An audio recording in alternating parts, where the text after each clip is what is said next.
Good morning everyone. আমি আশা করি তোমরা প্রত্যেকে ভালো আছো এবং সুস্থ আছো।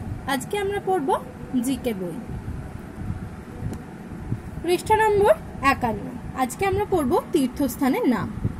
দেখো, প্রথম প্রশ্নটা আছে, ভারতের দর্শনীয় কয়েকটি তীর্থস্থানের নাম বলো।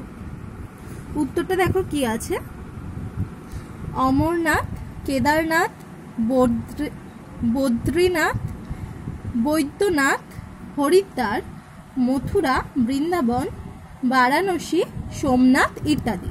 ঠিক আছে, এগুলো গেল ভারতের দর্শনীয় তীর্থস্থানের নাম।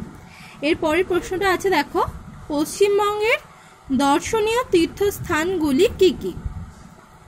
উত্তরটা দেখো কি বলেছে, দক্ষিণেশ্বর, কালীঘাট, তারাপীঠ, গঙ্গাসাগর ইত্যাদি। তার পরের প্রশ্নটা আছে, ওড়িশার প্রধান তীর্থস্থানগুলির নাম বলো। উত্তরটা দেখো কি আছে, পুরীর জগন্নাথ মন্দির, ভুবনেশ্বরের লিঙ্গরাজ মন্দির, মুক্তেশ্বর মন্দির, কোণারকের সূর্য মন্দির ইত্যাদি। এর পরের প্রশ্নটা বলেছে, দেখো, পাঞ্জাবের বিখ্যাত তীর্থস্থান কি। অমৃতসরের স্বর্ণ মন্দির, এটি শিখদের প্রধান তীর্থস্থান। পরের প্রশ্নটা আছে, অন্ধ্রপ্রদেশের বিখ্যাত মন্দিরটির নাম কি।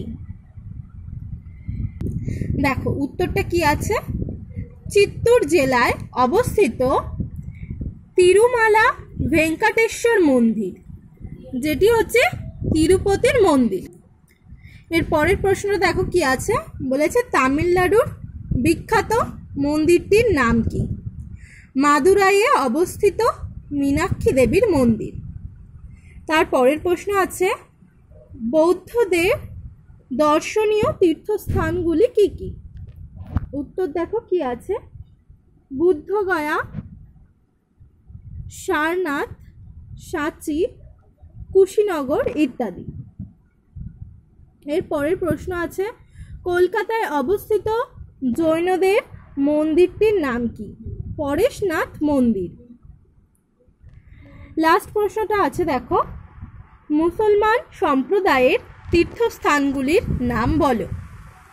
উত্তর দেখো কি আছে, দিল্লির জুম্মা মসজিদ, আর একটা আছে আজমির শরীফ ইত্যাদি। ঠিক আছে, তো তোমাদের আজকে এই তীর্থস্থানগুলো পড়া থাকলো। তোমাদের আজকে শুধু এই 51 পৃষ্ঠা তীর্থস্থানটাই পড়া থাকবে। তোমরা এটা প্রত্যেকে পড়বে। কারোর যদি বুঝতে কোথাও অসুবিধা হয়ে থাকে তাহলে অবশ্যই আমাকে জিজ্ঞাসা করে নেবে। ওকে, গুড বাই এভরিওয়ান।